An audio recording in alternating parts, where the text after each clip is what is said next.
আপন বোন আর ভগ্নিপতি কোরআন পড়ে। ওমর দরওয়াজায় নক করলেন। ওমরের কণ্ঠের আওয়াজ পাইয়া ভগ্নিপতি আত্মগোপনে চলে গেল। বোন কোরআন বন্ধ করে দরজা খুললো। ওমরের মেজাজ গরম, কোনো কথা নাই, ডাইরেক্ট ডাক দিয়া কয়, বোন তুই কি মুহাম্মদের খাতে কালেমা পড়েছ? ও পর্দার আড়ালের মা, ভালো করে শুনে নাও, দেখো ওমরের সামনে বোনের কি হুঙ্কার। বোন বলেন, আলহামদুলিল্লাহ, আমি নবীর হাতে কালেমা পড়ে মুসলমান হয়েছি।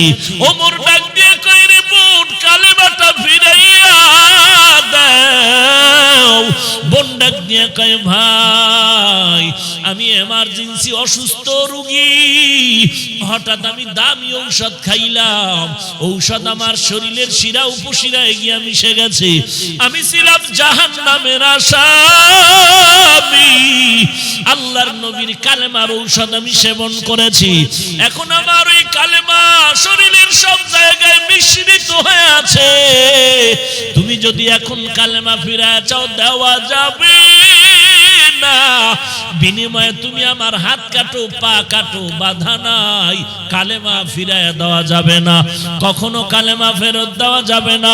ওমর নিজেকে কন্ট্রোল করতে না পেরে তরবারিটা বের করে তরবারির উল্টা পিঠ দিয়া বোনের শরীরের উপরে আঘাত, বোনের নরম শরীরের উপরে তরবারির আঘাত পরে রক্ত পড়া শুরু হয়ে গেল। বোন এক পর্যায়ে মাটিতে গড়াগড়ি খায় আর কান্না করে, আর বিনয়ের সাথে বলে, রে ভাই তুমি জানো এখানে আমার মা নাই, বাবাও নাই, এখানে যদি আমার মা বাবায় থাকতেন একটা আঘাত আমার শরীরে লাগতে দিতেন না। এরে ভাই তুমি মনের মতো মারতে চাও মারো, আমার হাত কাটো, পা কাটো, কোনো বাধা নাই, তবে ভাই শুনো, তুমি আমার যতই মারা মারো, তরবারি আঘাত করো, আল্লাহর নবীর হাতে যে কালেমা পড়িয়া মজা পাইছি, ওই কালেমা যেই সিনায় ঢুকাইছি ওই জায়গায় তোমার তরবারি ঢুকবে না। বোনের মায়ার কান্নায় ওমরের দিলটা নরম হয়ে গেল। দেখবেন অনেক সময় ছাত্রদের শিক্ষকরা শাসন করে, বেত্রাঘাত করে, ভালো ছাত্রকে যখন মারে দুই একটা বেতের বাড়ি বেশি পড়লে ছাত্রের কান্নার কারণে ওস্তাদও গোপনে গোপনে কান্না করে। মা আমাকে শাসন করতে গিয়ে মারলেন, আমি কান্না করে করে বাড়ির পেছনে বাঁশ বাগানে দাঁড়ায় কান্না করি, আমার ছোট ছোট ভাই বোনের আমার হাত ধরে টানে, ভাইয়া কাঁদিস না, আমি বললাম না না ঘরে যাব না, তোরা যা। যখন আমার ভাই বোনেরা মনটা খারাপ করে ঘরের দিকে যায়, হঠাৎ করে দেখি আমার মা চোখের পানি কাপড়ের আঁচল দিয়ে মুছতে মুছতে আমার সামনে আইসা, মা তার কাপড় দিয়ে আমার চোখের পানি মুছে আর কয়, তোরা তোকে আর মারবো না, আর কাঁদিস না রে সন্তান, তোরে আর মারবো না। ওমর এইবার বোনের কান্না দেখিয়া তরবারি ফালায়া বোনের চোখের পানি মুছে আর বলে, বোন কাঁদিও না, আর তোরে মারবো না। ওই যে তোর আওয়াজ শুনলাম, কিসের আওয়াজ? বলে এটাই তো আল্লাহর নবীর জবানের তেলাওয়াতের কোরআনের আওয়াজ। বলে আমার একটু শোনা। বলে ওই যে কোরআন।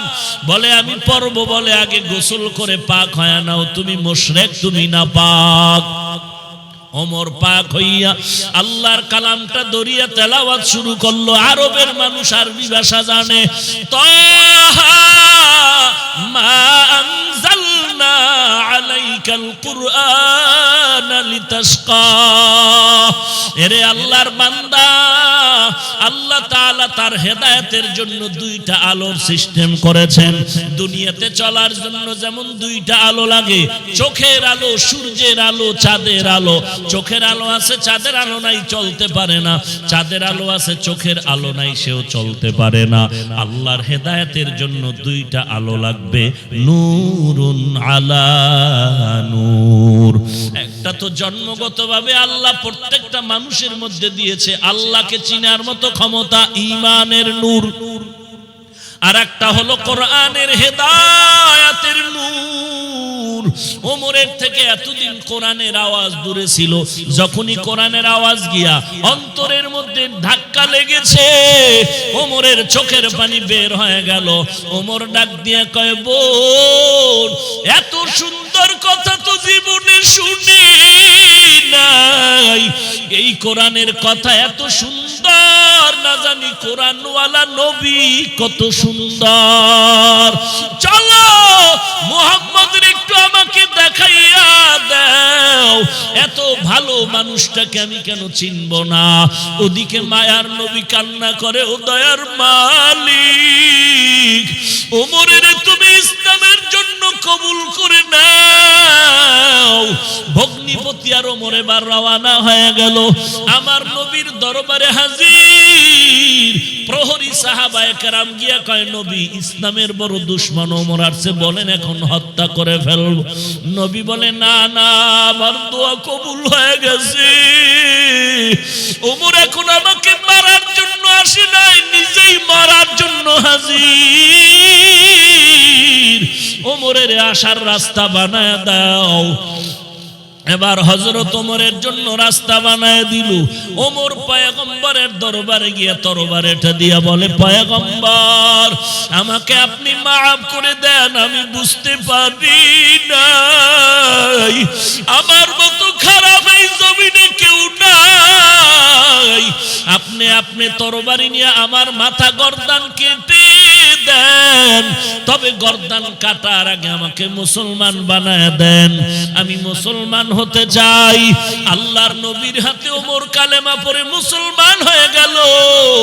মুসলমান হয়ে কালেমা পড়ার পরে আমার নবীর রুহানি তাওয়াজ্জু যখন ওমরের মধ্যে চলে গেল, ওমরের ঈমানের স্পিরিট এত বেড়ে গেল, তরবারিটা নিয়ে দৌড়াইয়া কাবার কিনারায় গিয়া কয়, রে বেঈমানের দল, 5 মিনিট আগে ওমর ছিল ইসলামের দুশমন, এখন ওমর ইসলামের পক্ষের খাদেম। কোন বেঈমানের সাহস থাকলে ওমরের তরবারির সামনে দাঁড়াও। কেউ যদি তোমার স্ত্রীকে বিধবা বানাইতে চাও, দাঁড়াও। ও নবীর উম্মতের দল, আল্লাহর কোরআনের আকর্ষণ আর কিছুই না রে বাবা। আল্লাহর কোরআনের ১৫০০ বছর পর এই কোরআনের আকর্ষণে কত হিন্দু, কত বৌদ্ধ, কত ইহুদি, কত খ্রিস্টান মুসলমান হয়ে গেল। এরে নবীর উম্মতের দল, আল্লাহর দরবারে চোখের পানি ছেড়ে তওবা করো রে যুবক। জাহান্নামের আযাব সহ্য করতে পারবা না রে বাবা। আজকে আমিও তোমার মতো যুবক সন্তান, শার্ট প্যান্ট টাই লাগায় যদি চলতাম, কেউ বাধা দিত না রে বাবা। এরপরে শীতের মধ্যে ঠান্ডা পানি দিয়া ওযু বানাইয়া নামাজ পড়তে কি পরিমাণ কষ্ট, সেটা বুঝাবার কোনো ভাষা নাই। এরপরও নামাজ বাদ দেই না রে বাবা, টুপি ফালাই না, তোমার পায়ে হাত দিয়া বলি নামাজ পড়ো, টুপি পরো। তুমি কেন নামাজ পড়তে চাও না রে বাবা? তুমিও মুসলমান, আমিও মুসলমান। তুমিও যে আল্লাহ মানো, আমিও সে আল্লাহ মানি। তুমি যেই নবী মানো, আমিও সেই নবী মানি। তুমিও কোরআন মানো, আমিও কোরআন মানি। ওরে যুবক ভাই, আমার টুপি ফালাইতে দেই না, তুমি টুপি মাথায় দিতে চাও না। তোমার পায়ে হাত রেখে বললেও নামাজ পড়তে চাও না। অথচ কোটি টাকা দিয়ে যদি কেউ বলে, হাফিজ ভাই নামাজ বন্ধ করো, এক ওয়াক্ত নামাজ বাদ দিব না। এরে যুবক আল্লাহর গোলাম, তুমি কেন নামাজ পড়তে চাও না? কয়দিন আর যৌবনের বাহাদুরি করবা? এমন একটা দিন নাই যেদিন যুবকের লাশের খবর নাই। বয়ানে আসার পথে অ্যাক্সিডেন্ট হয়ে মারা গেল, খবর শুনি। আবার মোনাজাত দিয়া ঘর পর্যন্ত যাওয়ার গ্যারান্টি নেই, রাস্তায় মারা গেল। এরে যুবক আল্লাহর গোলাম, তোমার আমার মতো যুবক ডানে বামে তাকায় দেখো, স্কুল কলেজে লেখাপড়া করে, এক ওয়াক্ত নামাজও বাদ দেয় না, আছে না নাই? তুমি কেন পারবা না রে বাবা? তোমার আমার মতো যুবক সন্তান র‍্যাব, আর্মি, পুলিশ, বিডিআরের চাকরি করে এক ওয়াক্ত নামাজও বাদ দেয় না। তোমার আমার মতো যুবক সন্তান ড্রাইভারি করে, কৃষি কাজ করে, শ্রমিকের কাজ করে, নামাজ বাদ দেয় না। তুমি কেন পারবা না?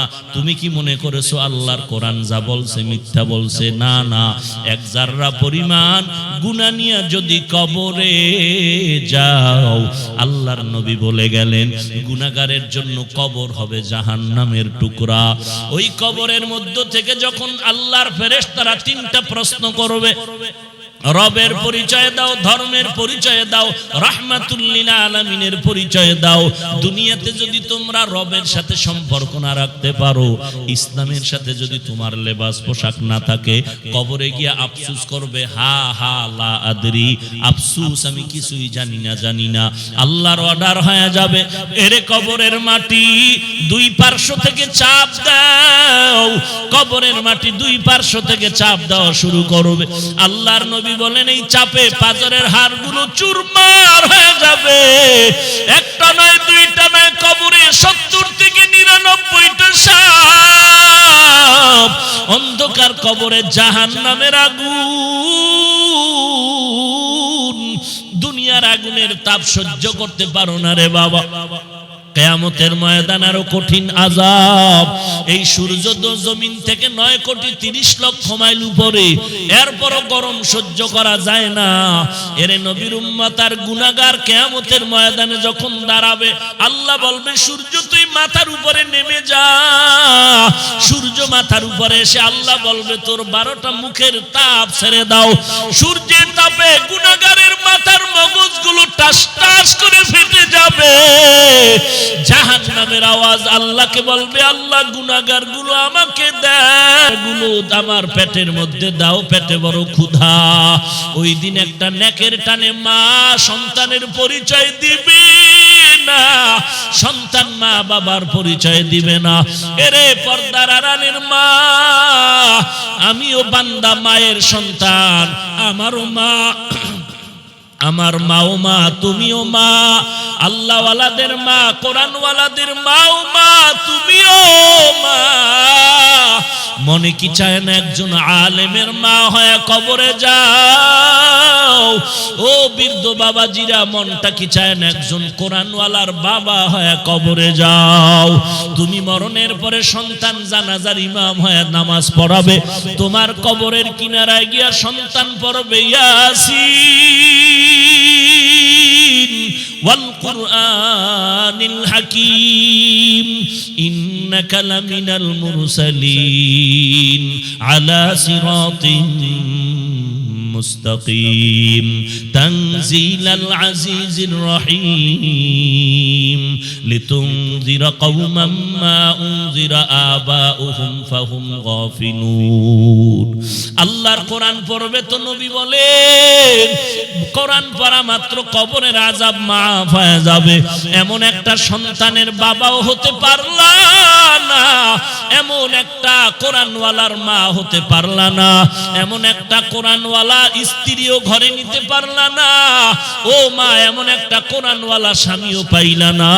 আল্লাহর কাছে তওবা করো, জীবনে যা করেছো আল্লাহর দরবারে তওবা করো, হে মালিক আর জীবনে গুনাহ করব না।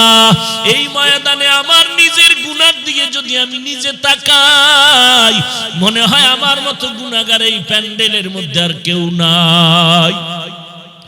আমার গুনার খবর যদি আমার মা জানতো, মা তারায় দিত, বাবা জানলে বাবা তারায় দিত। রে যুবক, পা দুটো যদি আগায় দাও, আমি পায়ে হাত রেখে বলি আর গুনাহ করিও না।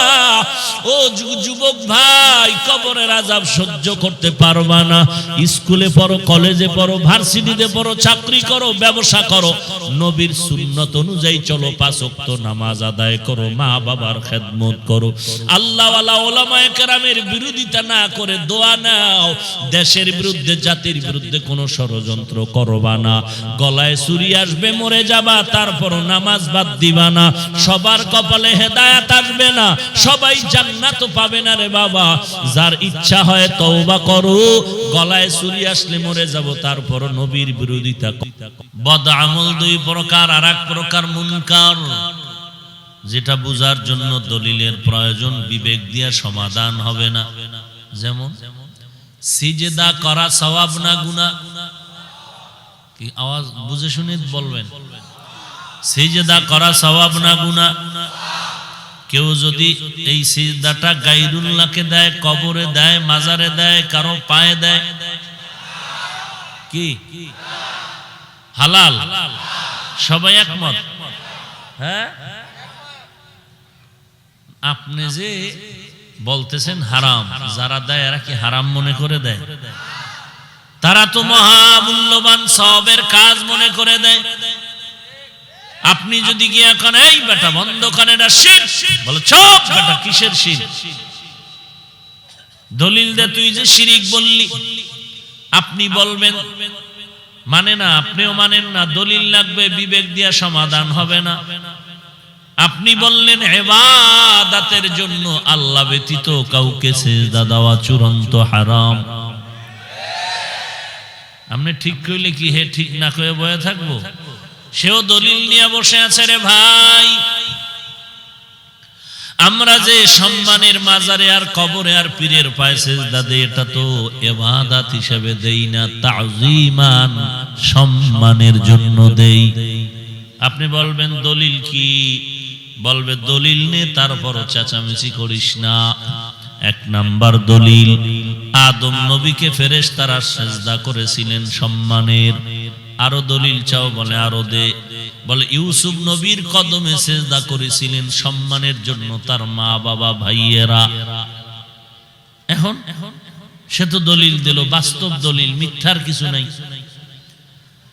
আদম নবীরে ফেরেশতারা সম্মানের সিজদা দিয়েছেন, ইউসুফ নবীর কদমে তার মা বাবা ভাইয়েরা সিজদা করেছেন সম্মানের সিজদা।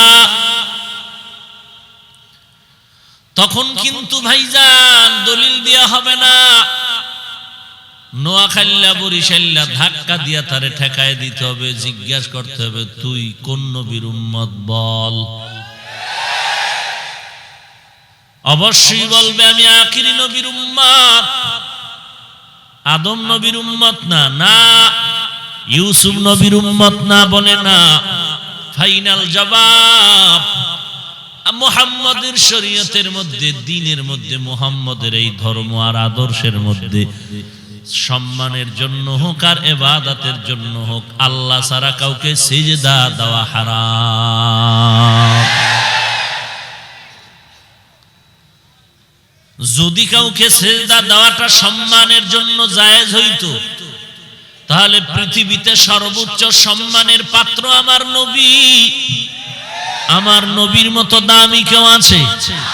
কোন পীর, কোন বুজুর্গ, কোন মুফতি সাহেব, কোন মুহাদ্দিস সাহেব আমার নবীর থেকে দামি শাহজালাল, আমার নবীর থেকে দামি শাহপারান, মুজাদ্দিদ আল ফেসানি কেউ না, সবাই একমত। এবার আমাকে জবাব দাও, আমার নবীকে সম্মানের জন্য দুনিয়ার জিন্দেগি নবীর 63 বছরে কোন ইমানদার অথবা কোন বেঈমান সম্মান করতে গিয়া আমার নবীকে একটা সিজদা দিয়েছেন কিনা? দাঁড়ায় বলো। কেউ দেয়নি। আচ্ছা, ইন্তেকালের পর আজ পর্যন্ত দুনিয়ার শ্রেষ্ঠ মাজার মদিনার নবীর মাজার, দুনিয়াতে যত দরবার আছে আমার নবীর মদিনার দরবার হলো শ্রেষ্ঠ দরবার। আমার নবীর মতো দামি কেউ নাই, আমার নবীর দরবার শরীফের মতো দামি দরবার আর কোথাও নাই, আমার নবীর মাজার শরীফের মতো দামি মাজার আর একটাও নাই। ওই নবীর মাজারে ওই দরবারে গিয়া আজ পর্যন্ত কোন মুমিন অথবা কোন বেঈমান একটা সেজদা দিয়েছে নাকি? একটা মোমবাতি জ্বালাইছে না? গোলাপ শাহে জ্বালাও কেন? শাহ আলীর মাজারে জ্বালাও কেন? আমার নবীর মাজারের মতো দামি মাজার একটাও নাই। আমার নবীর দরবারের মতো আর দরবার নাই। আমার নবীর দরবারে যদি মনে করো মাজারে মোম জ্বালাইলে সওয়াব, বড় মোম নবীর মাজারে জ্বালাও। যদি মনে করো দরবারে গরু দিলে সওয়াব, আমার মদিনার দরবারে আগে দাও। যদি মাজারে সেজদা দিলে সওয়াব মনে করো, প্রথম সেজদা মদিনার মাজারে দাও। চলবে? চলবে? মদিনার দরবার আর মাজারে যা চলবে না, দুনিয়ার অন্য কোন মাজারেও দরবারেও তা চলবে না। तुको जाओ सुन्नते अहमद को जाबा मोहम्मद कैबुअद निस्बतुरा कारे शैता मी कुनी नामत वली गरवली लानतास्ते बरवली। एरे नबीर उम्मतेर दल, एर थेके आर सहज समाधान आछे? सब भेजाल शेष। आमार नबीर थेके दामी केउ? आमार नबीर माजार थेके दामी माजार? आमार नबीर मदिनार दरबार थेके दामी दरबार? अतएव आमार नबीर माजारे जा चले ना, अन्य माजारेও ता चलबे ना। झमेला शेष।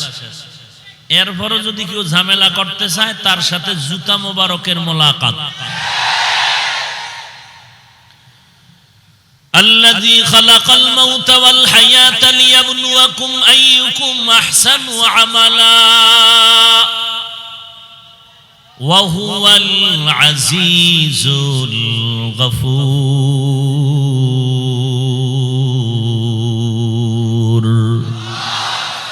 كلام जिंदा कुरान हकीम हिकमत उला यज़ालसतु कदीम जमीउल इल्म फिल कुरान हकीम तकासरत अन्हु अफहामुर रिजाली।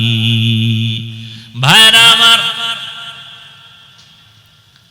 बद আমল দুই প্রকার, ফাহশা আর মুনকার। আল্লাহ পাক রব্বুল আলামিন বলেন, আমি মানুষ কেন দুনিয়াতে পাঠাইলাম?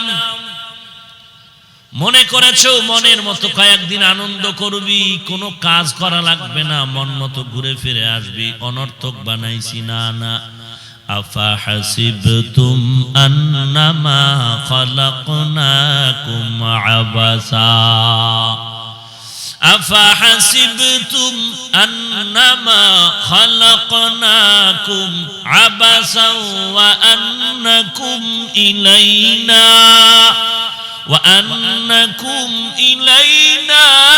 لا ترجعون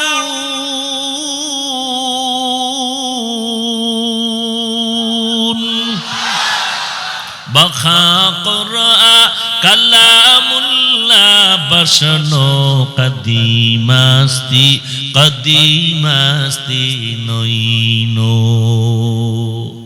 আল্লাহ বলেন, আমি মানুষ অনর্থক বানাই নাই। মনে করেছো তোমাদেরকে আমি অনর্থক সৃষ্টি করেছি? না না, মনে মনে ধারণা করেছো আমার কাছে আর আসবা না, তাও না, একদিন আসতেও হবে, পালাবার কোনো সুযোগ।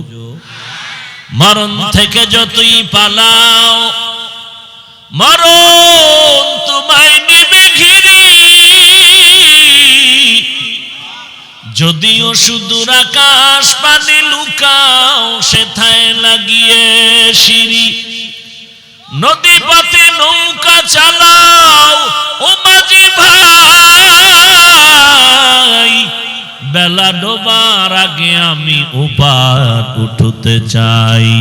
ডুবে গেলে বেলা রে আর উঠে না, ভেঙে গেলে মেলা রে আর জমে না।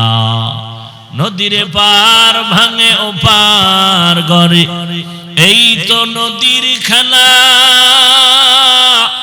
সকাল বেলার ধনী রে তুই, ফকির সন্ধ্যা বেলা।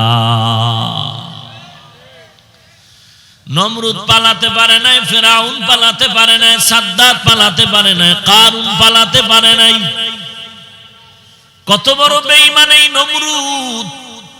আল্লাহকেই রাখবে না মেরে ফেলার জন্য নমরুদ দুঃসাহসিকতার সাথে উপরের দিকে আগায় গেল। এত বড় বেঈমান এই নমরুদ। এই নমরুদকে ধ্বংস করার জন্য আসমানি বেশি কোনো বাহিনী লাগছে নাকি? কি লাগছে? একটা অসুস্থ মশা, পুরা সুস্থ না, আর সাথে ছিল জুতা মোবারক। এত বড় দামি মানুষের কপালে জুতা লাগলে মোবারক না কইলে হক আদায় হয় না। ভাইরা আমার, আল্লাহ পাক বলেন আমি অনর্থক বানাই নাই তো কেন বানাইলাম? এক আয়াতে আল্লাহ বলেন ওয়ামা খালাকুতুল জিন্না ওয়াল ইনসা ইল্লা লিয়াবুদুন।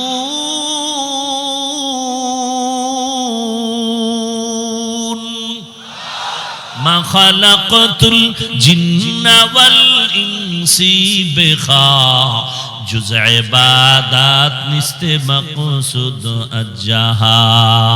আল্লাহ বলেন আমি মানুষ আর জিন পাঠাইলাম আমার ইবাদত করার জন্য। এক জবাব, মানুষ বানানোর কারণ কি? ইবাদত। দুই নাম্বার কারণ হলো এই সূরা মুলকের 2 নাম্বার আয়াত, আল্লাযী খালাকাল মাউতা ওয়াল হায়াতা লিয়াবলুয়াকুম আইয়ুকুম আহসানু আমালা। আমি আল্লাহ পরীক্ষা করে দেখব কারা ভালো আমল করে। আচ্ছা, আল্লাহ পরীক্ষা করে দেখবেন কারা ভালো আমল করে। আল্লাহ পরীক্ষার আগে জানেন না কারা ভালো করবে? তাহলে আল্লাহ কেন বললেন আমি পরীক্ষা করে দেখব কারা ভালো আমল করে? আল্লাহ তো পরীক্ষা দেওয়ার আগেই জানেন কে কি পরিমাণ নাম্বার পেয়ে ফেল করবে আর পাস করবে। আমার আল্লাহ জানার পরে আবার কেন বললেন আমি পরীক্ষা করে এরপরে আমি দেখব যাচাই করে কে ভালো আমল করো। এরে নবীর উম্মতের দল, ক্লাসের মধ্যে শিক্ষক ছাত্রদেরকে জানে কে কত নাম্বার পাওয়ার উপযুক্ত জানেনি। এরপরও কেন বছরে 3টা পরীক্ষা নেওয়া হয়? শিক্ষক তো নাম্বার দিয়ে দিলি হয়ে যায়, তুই পাবি 10, তুই পাবি 90, তুই 80, তুই গোড়ার ডিম।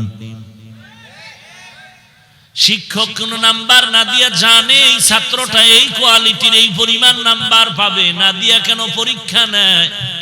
শিক্ষক জানার জন্য না, বরং শিক্ষার্থীকে জানানোর জন্য। তুই নিজেই পরীক্ষা করে দেখ, তুই পরীক্ষা দিয়ে দেখ কত নাম্বার পাওয়ার উপযুক্ত। আল্লাহ তো জানেন তুমি কত নাম্বার পেয়ে পাস করবা।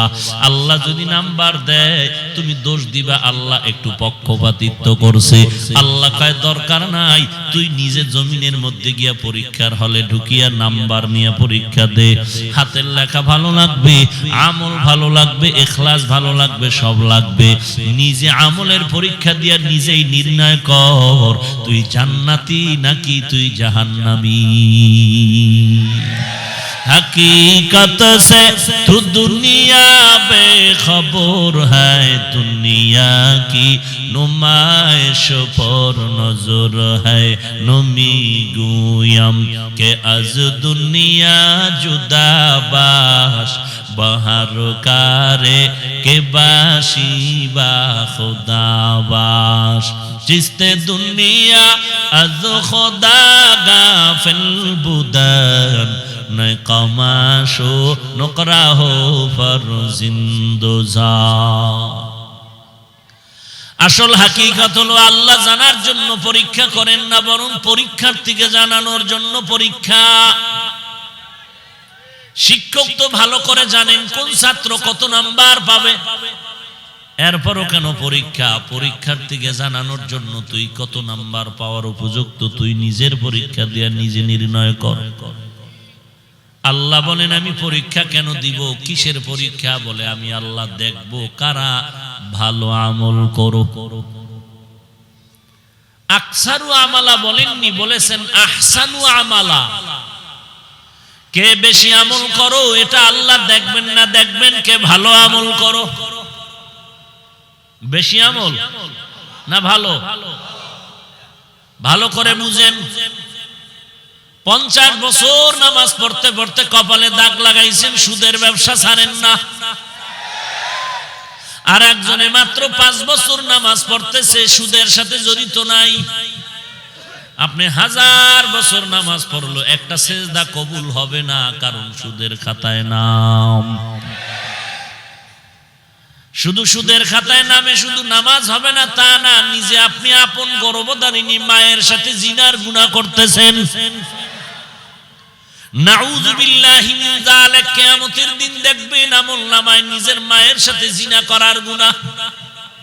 আপনি কত সভ্য, কত ভদ্র ছেলে, কত বড় সুসন্তান, আপনি যে মায়ের সাথে জিনার গুনাহ কামাই করেন। আল্লাহ হেদায়াত ও হেফাজত করুন। ভাইরা আমার, বেশি আমল না ভালো আমল? একজন আল্লাহর গোলাম 500 বছর পর্যন্ত ইবাদত করেছে। কত বছর? কিয়ামতের ময়দানে আল্লাহ তাকে বলবেন তুমি জান্নাত চাও? বলে অবশ্যই চাই। না হয় এত বছর ইবাদত কেন করলাম? আল্লাহ বলবেন তুমি যে জান্নাত চাও কিসের বিনিময়ে চাও বলো? আমার দয়া নাকি তোমার ইবাদত? ইবাদতকারী বান্দা বলবে আপনার দয়া না, আমার 500 বছরের ইবাদতের বিনিময়ে জান্নাত চাই। আল্লাহ বলবেন ও ফেরেশতার দল, বান্দাটার হাতটা ধরে একটু সামন দিকে নিয়ে যাও। কিছু দূর যাওয়ার পর দেখবে জাহান্নামের গরম হাওয়া আসতেছে। গরম হাওয়া শরীরের মধ্যে লাগিয়া পিপাসায় কলিজা ছটফট করবে। ওই ইবাদত করনেওয়ালা বলবে পানি দাও, পানি দাও, পানি দাও। আল্লাহর একজন ফেরেশতা এক গ্লাস পানি নিয়ে বলবে পানি নাও, পানি নাও। ওই বান্দা বলবে আমাকে পানিটা দাও। বলে এমনি দিব না, বিনিময় লাগবে। বলে 1 গ্লাস পানির বিনিময় কি চাও? বলে আমার 1 গ্লাস পানির বিনিময় হলো 500 বছরের ইবাদত। 500 বছরের ইবাদত করনেওয়ালা বলবে জীবনটা বাঁচানো দরকার, ইবাদত লাগলে পরে করুন, নিয়ে যাও 500 বছরের ইবাদত, পানি দাও। 500 বছরের ইবাদত দিয়ে 1 গ্লাস পানি খরিদ করার পরে বান্দা পানি পান করার পরে পানির পিপাসা মিটবে না, বলবে আরো পানি দাও। বলে ইবাদত দাও। কয় ইবাদত নাই। বলে পানিও নাই। আল্লাহর বান্দা তখন সিজদায় পড়ে কাঁদবেন আর বলবেন ও দয়ার মালিক, মেহেরবানি করে আমাকে মাফ করে দেন। আমার ইবাদত না, আপনার দয়া রহমত ছাড়া জান্নাত পাওয়া যাবে না। या इलाही तू मेरा माबूद है, या इलाही तू मेरा माशूक है, या इलाही मुझसे मुझको दूर कर, ताके देखो मुझ में तुझको एक नजर। বেশি আমল না ভালো আমল? জীবনভর নামাজ পড়লেন, তেলাওয়াত করলাম, টুপি মাথায় দিলাম, দাড়ি রাখলাম, পর্দা করি, হালাল খাই, প্রতিদিনের নামাজ আল্লাহর দরবারে কবুল হবে না, প্রতিদিনের তেলাওয়াত কবুল হবে না। যেই দিনের ইবাদতটা আল্লাহর কাছে ভালো বলে গ্রহণ হবে, ওই দিনের সিজদা কবুল হয়ে যাবে। জীবনের একটা সিজদা যদি ভালো হয়, ওই একটা সিজদার বিনিময়ে জান্নাতের দরজা খুলে যাওয়া হবে। জীবনের একদিনের তেলাওয়াত যদি ভালো হয়, ওই তেলাওয়াতের বিনিময়ে জিন্দেগীর গুনাহ মাফ হয়ে যাবে, জান্নাতের দরজা খুলে যাবে। এখন আমি তো বুঝতে পারি না কোন দিনের আমল ভালো, কোন দিনের আমলটা ভালো না, বুঝতে তো পারি না। বলে বুঝতে না পারলে আমল চালায় যাও, আমল বন্ধ করিও না। একজনে বসে বসে পত্রিকা পড়ে দ্রুত গতিতে, আর একজনে কয় ভাই তুই পত্রিকা তো তাড়াতাড়ি কেমনে পড়ো, আমার তো 1 লাইন পড়তে লাগে 10 মিনিট। তুই এত তাড়াতাড়ি বলে, ধরলেই তাড়াতাড়ি পড়া যায় না। এত দ্রুত গতিতে পড়ার জন্য কষ্ট করে করে কা খা শুরু সারে পড়তে পড়তে পড়তে পড়তে মুখে ফেনা তুলতাম। একদিনেই পত্রিকা পড়া শিখি নাই, বরং এর পেছনে 10-20 বছর পর্যন্ত মেহনত করা লাগছে। মেহনত করতে করতে করতে করতে এখন দ্রুত গতিতে আমি পত্রিকা পড়া শিখলাম। ঠিক আল্লাহর গোলাম, একদিন নামাজ পড়লেই তুমি জান্নাত পাবে না। আমল চালায় যাও, নামাজ বন্ধ করো না, রোজা বন্ধ করো না, জিকির বন্ধ করো না, তেলাওয়াত বন্ধ করো না, ইবাদত করতে থাকো, আমল চালায় যাও। একদিন আল্লাহ কবুল করলে একটা আমল যদি আল্লাহর মোহাব্বতে হয়ে যায়, জীবনের একটা আমল তোমাকে জান্নাতে নিয়ে যাবে। আমল সে জিंदगी बनती है, जन्नत भी जहन्नम भी, ये खाके फितरत में न नूरी है न नारी। এরে নবীর উম্মতের দল, আল্লাহ বলেন না আমি বেশি আমল দেখবো। আল্লাহ তাআলা দেখবেন কে ভালো আমল করেছে, বেশি আমল দেখবেন না, ভালো আমল দেখবেন। এখন ভালো আমলের জন্য কয়েকটা গুণের কথা পয়গম্বরের সাহাবী মুআজ ইবনে জাবাল রাহমাত রাদিয়াল্লাহু তাআলা আনহু লিখেছেন, কয়েকটা গুণ থাকলে প্রমাণ হবে আমলটা ভালো। সব আমল আল্লাহর দরবারে কবুল হবে না, ওই আমল আল্লাহর দরবারে কবুল হবে যে আমলটা ভালো। কোন আমল ভালো বুঝার কি উপায়? পয়গম্বরের সাহাবী মুআজ ইবনে জাবাল রাদিয়াল্লাহু তাআলা আনহু লিখেছেন, চারটা গুণ যে আমলের মধ্যে থাকবে সে আমল ভালো।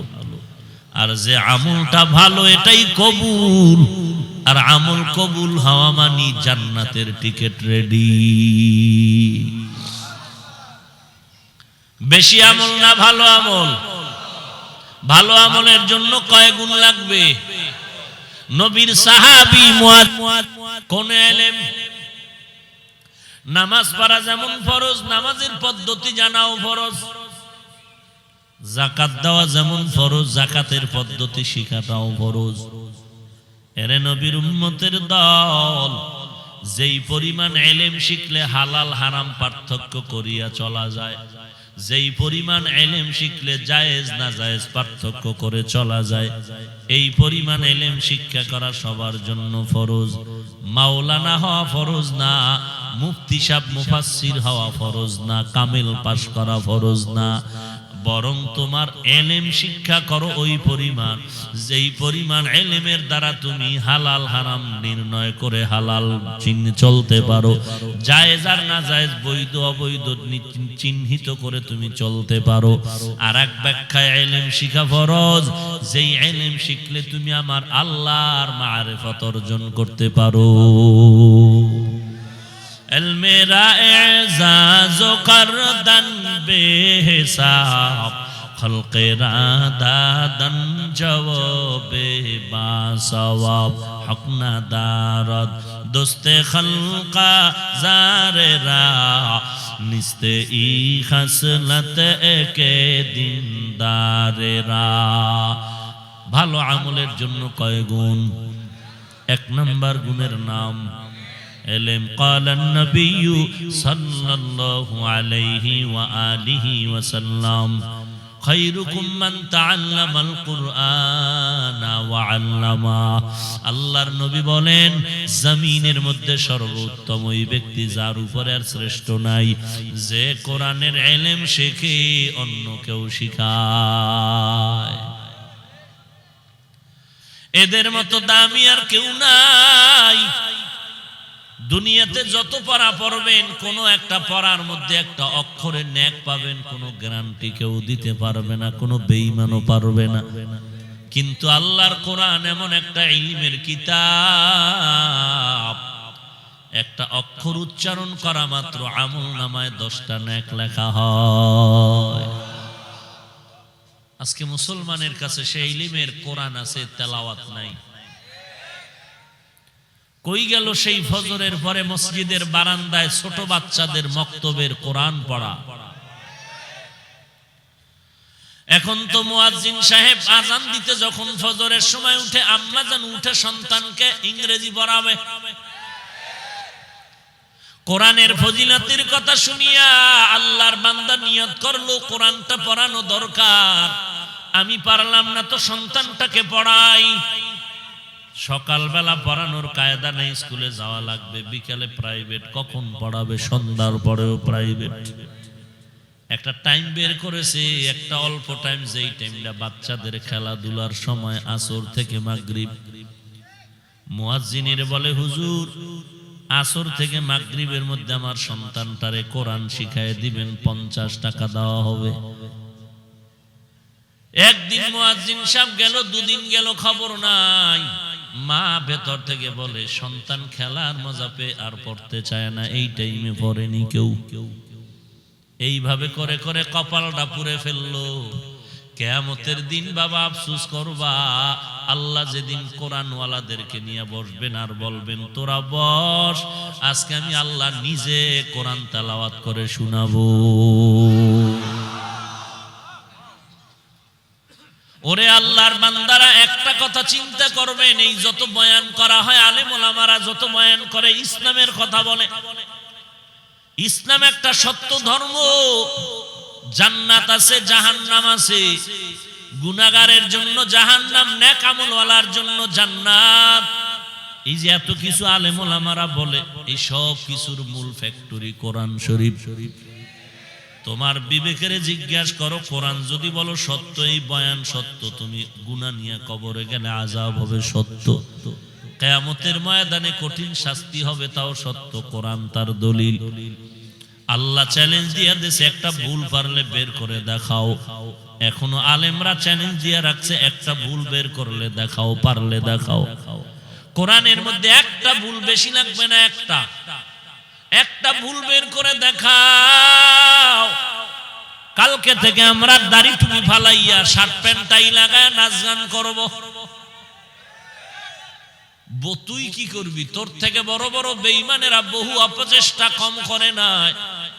আজ পর্যন্ত কেউ ভুল বের করতে পারে নাই, বরং বহু বেঈমান কোরআনের ভুল বের করতে গিয়ে নিজেরা কালেমা পড়েছে। অতএব কথা শেষ, বয়ান শেষ। এক জায়গায় গিয়া চিন্তা করো, কোরআন সত্য নেই, ওখানে গিয়া হিসাব মিলায় ফেলাও, ফাইনাল। যদি বলো কোরআন সত্য, কোরআনের ভেতরে জান্নাতের বয়ান আছে, তাও সত্য। যদি বলো কোরআন সত্য, কোরআনের মধ্যে জাহান্নামের বয়ান আছে, তাও সত্য। যদি বলো কোরআন সত্য, গুনাহগারেরা জাহান্নামে যাবে, তাও সত্য। যদি বলো কোরআন সত্য, তো গুনাহগার নেক আমলওয়ালারা জান্নাতে যাবে, কথাটাও সত্য। যদি বলো কোরআন সত্য, সুদখোরেরা আল্লাহর লাআনতের গলায় রশি লাগায় মরবে, আল্লাহর রহমত পাবে না, জীবনের কোনো আমল কবুল হবে না, কোরআনে আছে, তাও সত্য। হুজুরদের দিকে বাঁকা নজরে তাকায় লাভ নাই। যদি বাহাদুরি করতে চাও, আল্লাহর কোরআনের সাথে কর। যদি ওখানে পারো তো টিকবি, যদি বলো না না, তাহলে মাথা নত করে কানে ধরে তওবা কর। আর একজন আল্লাহওয়ালা পাইলে দোয়া চাও, হুজুর মনে চায় দিনের পথে চলতে পারি না, আল্লাহর কাছে দোয়া করবেন, আল্লাহ যেন হালাল ভাবে জীবন যাপন করার তৌফিক দান করে। দোয়াও লাগবে, নিজের চেষ্টাও লাগবে। ভাইরা আমার, ভালো আমলের জন্য 4 গুণের 1 নাম্বার গুণ হলো ইলম। আর ইলমের মধ্যে সর্বোচ্চ ইলম হলো কোরআনের ইলম। এটা এমন একটা ইলমের কিতাব, দর্শন বলো, বিজ্ঞান বলো, ডাক্তারি বলো, সব ইলমের মূল ফ্যাক্টরি কোরআন। আর এই কোরআনের ইলম যার কাছে আছে, সেই হলো জগতের বুদ্ধিজীবী, সে হলো শ্রেষ্ঠ বুদ্ধিজীবী। আর যার কাছে কোরআনের ইলম নাই সে বোকা। ভাইরা আমার, আল্লাহর কোরআন এমন একটা কিতাব, আদম নবী থেকে ঈসা নবী পর্যন্ত যত ইলম আল্লাহ দিয়েছিলেন সব সমষ্টিগত কোরআনে জমা আছে। আজকে এই কোরআনটা দিয়া দুনিয়াতে কত হিন্দু পর্যন্ত কোরআন পড়ে পড়ে রোগীরে দম করে আর রোগী ভালো হয়ে যায়। হিন্দুরা কোরআন পড়ে দম করে রোগীরে। ওরাও বুঝতে পেরেছে কোরআনের মতো দামি আর কোনো কিতাব নাই। এরে নবীর উম্মত, ওই নবীর উম্মত দামি কিতাবটারে বুকে লাগাইলা না, ওই কিতাব কোরআন শরীফ নিজের সন্তানের পড়াইলা না রে বাবা। আল্লাহর কোরআনটা সিনায় লাগাও, কারণ এই কিতাবটা এমন দামি, এই কিতাব যার সাথে সম্পর্ক হয়ে যাবে সেও হয়ে যাবে বড় দামি। কেমন দামি জানো? কবরে গেলে তার কবরের মধ্যে কোনো শরীরটা নষ্ট হবে না। কেমন দামি জানো? কিয়ামতের ময়দানে আল্লাহ পাক রব্বুল আলামিন বলবে, তুই জান্নাতে যা, আরো 10 জন গুনাহগারের সুপারিশ করে নিয়ে যা।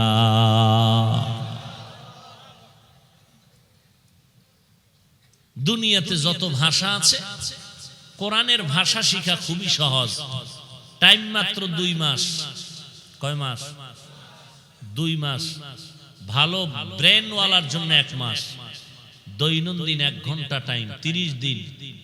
ফজরের পরে 1 ঘন্টা, না পারলে এশার পর ঘুমের আগে 1 ঘন্টা দাও। 1 মাসে কোরআন তুমি দ্রুত গতিতে চলে পড়তে পারবা। এক তো সহজ ভাষা, দ্বিতীয়ত খোদার রহমত। 1 মাস টাইম, 1 ঘন্টা সময় ফজরের পর। এই সময় তো কেউ ব্যস্ত না। ব্যস্ত কেউ ব্যস্ত না, তো ঘুমে ব্যস্ত, নাইলে ডাক্তারের হুকুম পালনে রাস্তায় দৌড়ানে ব্যস্ত। আর ঘুমের আগেও ব্যস্ত না মানুষ। এই 2 টাইমের 1 টাইম 1 ঘন্টা সময় দাও কোন ইমামের কাছে, 30 দিন লাগবে খুব ব্রেনওয়ালার জন্য। আর একটু যে ব্যস্ততার জন্য 2 মাস। এত সুযোগ পাইয়াও কোরআন শিখলাম না। এমন একটা কিতাব, যেই কিতাব দেখে হিন্দু, বৌদ্ধ, খ্রিস্টান, মুসলমান হয়ে যাচ্ছে। আর আমি মুসলমান, সে কোরআন চিনি না। ভালো আমলের জন্য 4 গুণের 1 নাম্বার গুণের নাম ইলম। এই ইলমের মধ্যে উত্তম ইলম কোরআনের ইলম। এই ইলম যদি পেতে চাও, 2টা রাস্তার মধ্য দিয়ে তুমি সমন্বয় করে ইলম পেতে হবে। একটা হলো কিতাব, আর একটা হলো ব্যক্তি। ওস্তাদ ছাড়া শিখা যাবে নি? হ্যাঁ, তো যারা বলে কোরআন মানি, হাদিস মানি, ব্যক্তি মানি না, ওস্তাদ মানি না, ইমাম মানি না, মাযহাব মানি না, টাটকা ভণ্ড।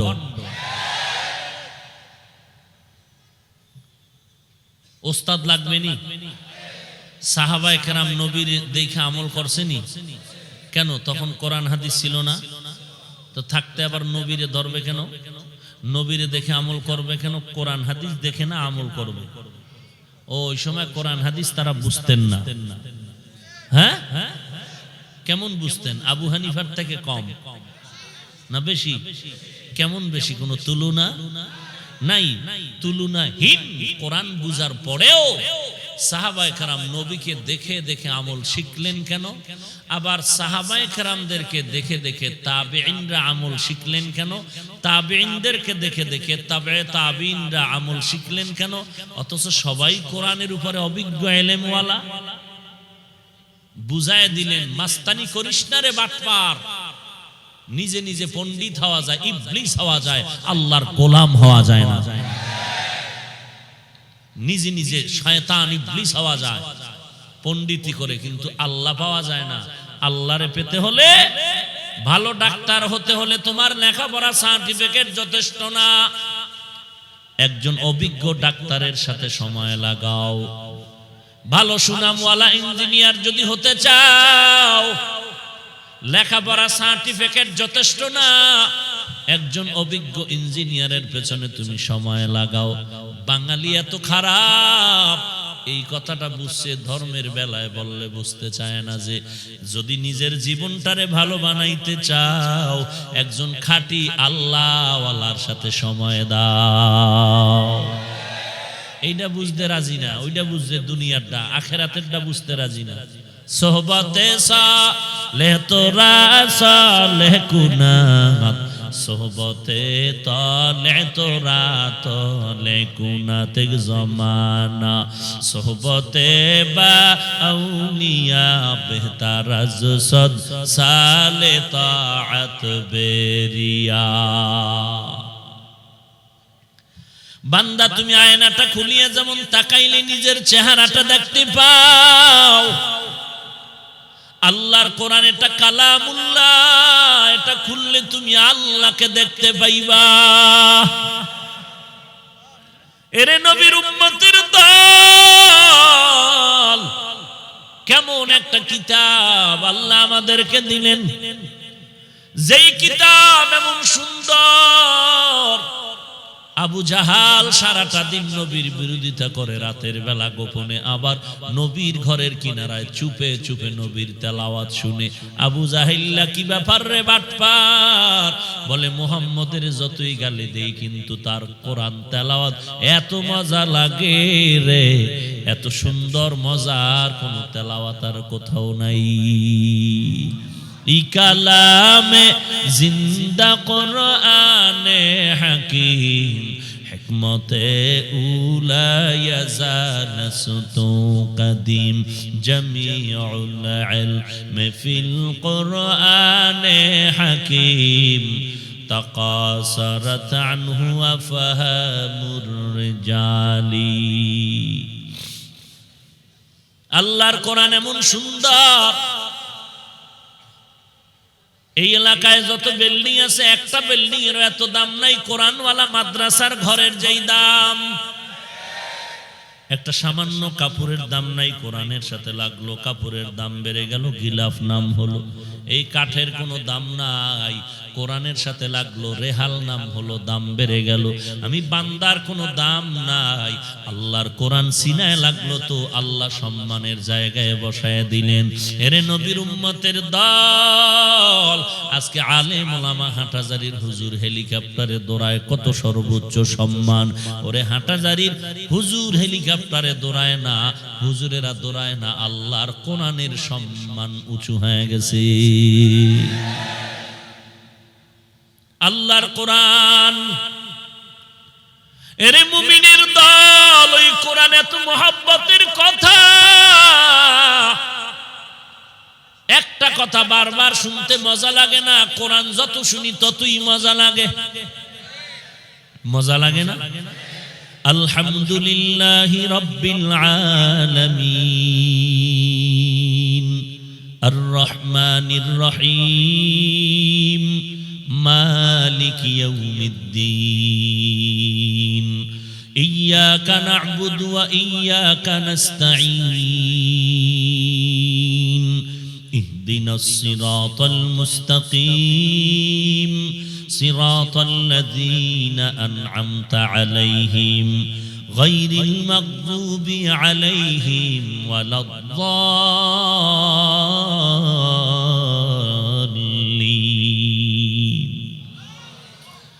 আল্লাহর কোরআন যত পড়ে ততই মজা লাগে, ততই মজা লাগে। যার কণ্ঠ যত ভালো তার তেলাওয়াত তত মজার। এরে নবীর উম্মতের দল, ওমরের মতো বেঈমান তরবারি নিয়ে দৌড়ায় আমার নবীর গর্দান কাটার জন্য। 100 লাল উট পুরস্কার পাবে মুহাম্মদের মাথা যদি গর্দানটারে বডির থেকে আলাদা করা যায়। ওদিকে আমার নবী মক্কায় দোয়া করেন, হে মালিক, ওমরের তুমি ইসলামের খাদেম হিসেবে কবুল করে নাও। মদিনার নবীর দোয়া, আর এদিকে ওমর দৌড়ায় নবীর মাথা কাটার জন্য। রাস্তার মাঝে ওমর দাঁড়ায় গেল। একজনে কয়, ওমর এত দৌড়াও কেন, মেজাজ গরম? বলে, মুহাম্মদ নামের লোকটার গর্দান কাটার জন্য দৌড়াই। বলে, মুহাম্মদ কি তোমার রক্তের আত্মীয় নাকি? বলে, না না। বলে, দাঁড়াও হে ওমর, দাঁড়াও, তোমার আপন রক্তের আপন বোন মুহাম্মদের কালেমা পড়ে মুসলমান হয়ে গেল। এবার মাথা আরো গরম হয়ে গেল।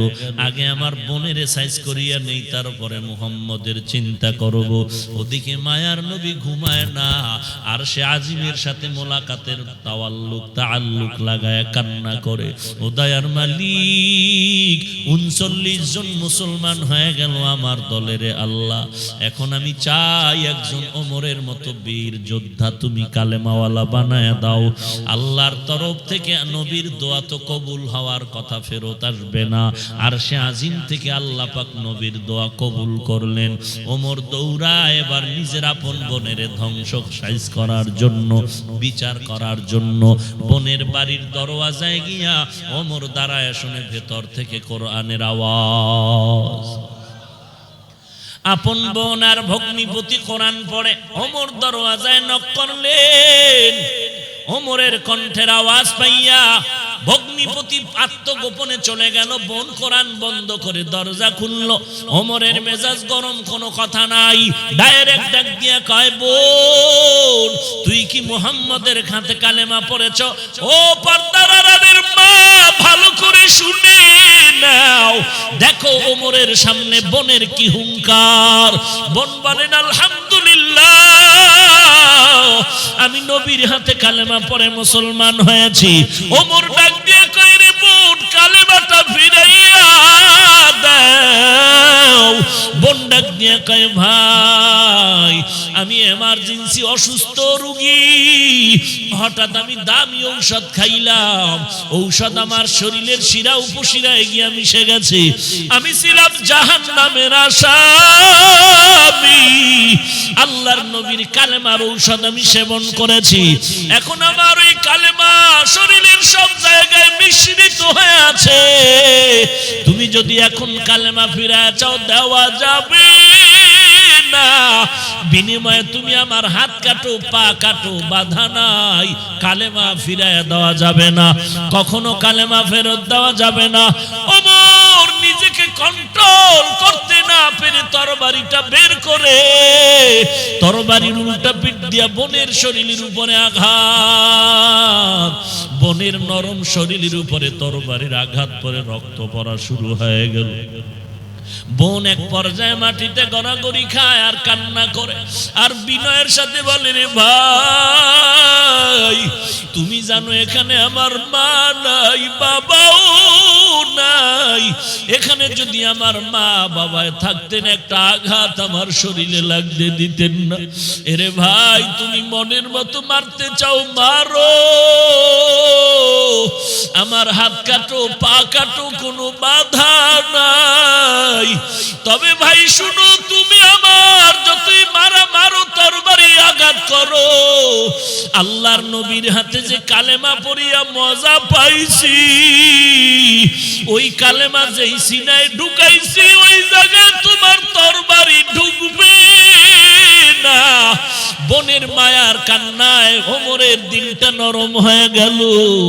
দেখবেন অনেক সময় ছাত্রদের শিক্ষকরা শাসন করে, বেত্রাঘাত করে।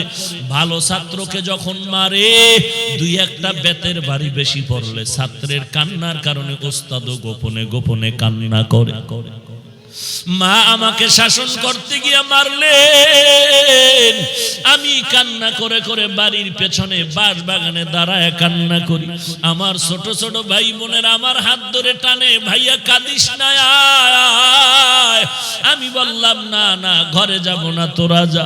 যখন আমার ভাই বোনেরা মনটা খারাপ করে ঘরের দিকে যায়, হঠাৎ করে দেখি আমার মা চোখের পানি কাপড়ের আঁচল দিয়ে মুছতে মুছতে আমার সামনে আইসা, মা তার কাপড় দিয়ে আমার চোখের পানি মুছে আর কয়, তোরা তোকে আর মারবো না, আর কাঁদিস না রে সন্তান, তোরে আর মারবো না। ওমর এইবার বোনের কান্না দেখিয়া তরবারি ফালায়া বোনের চোখের পানি মুছে আর বলে, বোন কাঁদিও না, আর তোরে মারবো না। ওই যে তোর আওয়াজ শুনলাম, কিসের আওয়াজ? বলে এটাই তো আল্লাহর নবীর জবানের তেলাওয়াতের কোরআনের আওয়াজ। বলে আমার একটু শোনা। বলে ওই যে কোরআন। বলে আমি পড়বো। বলে আগে গোসল করে পাক হয়ে নাও, তুমি মুশরিক, তুমি নাপাক। ওমর পাক হইয়া আল্লাহর কালামটা দরিয়া তেলাওয়াত শুরু করলো। আরবের মানুষ আরবি ভাষা জানে। তাহা মা আনজালনা আলাইকাল কুরআন লিতাশকা। এরে আল্লাহর বান্দা, আল্লাহ তাআলা তার হেদায়েতের জন্য দুইটা আলোর সিস্টেম করেছেন। দুনিয়াতে চলার জন্য যেমন দুইটা আলো লাগে, চোখের আলো, সূর্যের আলো, চাঁদের আলো। চোখের আলো আছে, চাঁদের আলো নাই, চলতে পারে না। চাঁদের আলো আছে, চোখের আলো নাই, সেও চলতে পারে না। আল্লাহর হেদায়েতের জন্য দুইটা আলো লাগবে, নূরুন আলা নূর। একটা তো জন্মগতভাবে আল্লাহ প্রত্যেকটা মানুষের মধ্যে দিয়েছে আল্লাহকে চিনার মতো ক্ষমতা, ঈমানের নূর। আর একটা হলো কোরআনের হেদায়েতের নূর। ওমরের থেকে এতদিন কোরআনের আওয়াজ দূরে ছিল, যখনই কোরআনের আওয়াজ গিয়া অন্তরের মধ্যে ধাক্কা লেগেছে, ওমরের চোখের পানি বের হয়ে গেল। ওমর ডাক দিয়ে কয়, বোন, এত সুন্দর কথা তো জীবনে শুনি নাই। এই কোরআনের কথা এত সুন্দর, না জানি কোরআনওয়ালা নবী কত সুন্দর। চলো মুহাম্মদের একটু আমাকে দেখাইয়া দাও। এত ভালো মানুষটাকে আমি কেন চিনব না? ওদিকে মায়ার নবী কান্না করে, ও দয়ার মালিক, ওমরের তুমি ইসলামের জন্য কবুল করে নাও। ভগ্নিপতি আর ওমর এবার রওনা হয়ে গেল, আমার নবীর দরবারে হাজির। প্রহরী সাহাবায়ে কেরাম গিয়া কয়, নবী, ইসলামের বড় দুশমন ওমর আসছে, বলেন এখন হত্যা করে ফেলব। নবী বলে, না না, আমার দোয়া কবুল হয়ে গেছে। ওমর এখন আমাকে মারার জন্য আসে নাই, নিজেই মারার জন্য হাজির। ওমরের আসার রাস্তা বানায় দাও। এবার হযরত ওমরের জন্য রাস্তা বানায় দিল। ওমর পয়গম্বরের দরবারে গিয়ে তরবারিটা দিয়া বলে, পয়গম্বর, আমাকে আপনি মাফ করে দেন, আমি বুঝতে পারি নাই, আমার মতো খারাপ এই জমিনে কেউ নাই। আপনি তরবারি নিয়ে আমার মাথা গর্দান কেটে দেন, তবে গর্দান কাটার আগে আমাকে মুসলমান বানায় দেন, আমি মুসলমান হতে চাই। আল্লাহর নবীর হাতে ওমর কালেমা পড়ে মুসলমান হয়ে গেল।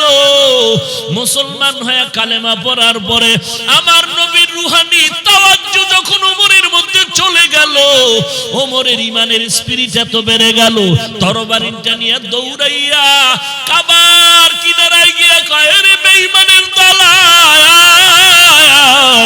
5 মিনিট আগে ওমর ছিল ইসলামের দুশমন, এখন ওমর ইসলামের পক্ষের খাদেম।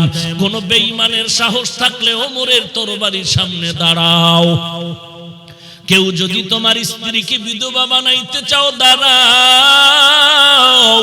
ও নবীর উম্মতের দল, আল্লাহর কোরআনের আকর্ষণ আর কিছুই না রে বাবা। আল্লাহর কোরআনের ১৫০০ বছর পর এই কোরআনের আকর্ষণে কত হিন্দু, কত বৌদ্ধ, কত ইহুদি, কত খ্রিস্টান মুসলমান হয়ে গেল। এরে নবীর উম্মতের দল, আল্লাহর দরবারে চোখের পানি ছেড়ে তওবা করো রে যুবক।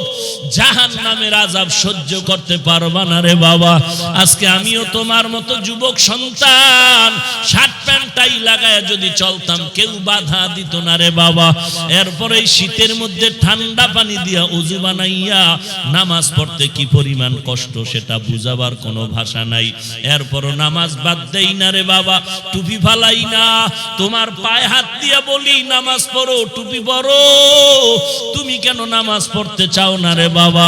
তুমিও মুসলমান, আমিও মুসলমান, তুমিও যে আল্লাহ মানো আমিও সে আল্লাহ মানি, তুমি যেই নবী মানো আমিও সেই নবী মানি, তুমিও কোরআন মানো আমিও কোরআন মানি। ওরে যুবক ভাই, আমার টুপি ফালাইতে দেই না, তুমি টুপি মাথায় দিতে চাও না, তোমার পায়ে হাত রেখে বললেও নামাজ পড়তে চাও না, অথচ কোটি টাকা দিয়ে যদি কেউ বলে হাফিজ ভাই নামাজ বন্ধ করো, এক ওয়াক্ত নামাজ বাদ দিব না। এরে যুবক আল্লাহর গোলাম, তুমি কেন নামাজ পড়তে চাও না? কয়দিন আর যৌবনের বাহাদুরি করবা? এমন একটা দিন নাই যেদিন যুবকের লাশের খবর নাই। বয়ানে আসার পথে অ্যাক্সিডেন্ট হয়ে মারা গেল খবর শুনি, আবার মোনাজাত দিয়া ঘর পর্যন্ত যাওয়ার গ্যারান্টি নেই, রাস্তায় মারা গেল। এরে যুবক আল্লাহর গোলাম, তোমার আমার মতো যুবক ডানে বামে তাকায় দেখো, স্কুল কলেজে লেখাপড়া করে, এক ওয়াক্ত নামাজও বাদ দেয় না, আছে না নাই? তুমি কেন পারবা না রে বাবা? তোমার আমার মতো যুবক সন্তান র‍্যাব, আর্মি, পুলিশ, বিডিআরের চাকরি করে এক ওয়াক্ত নামাজও বাদ দেয় না। তোমার আমার মতো যুবক সন্তান ড্রাইভারি করে, কৃষি কাজ করে, শ্রমিকের কাজ করে, নামাজ বাদ দেয় না। তুমি কেন পারবা না? তুমি কি মনে করেছো আল্লাহর কোরআন যা বলছে মিথ্যা বলছে? না না, এক জাররা পরিমাণ গুনাহ নিয়ে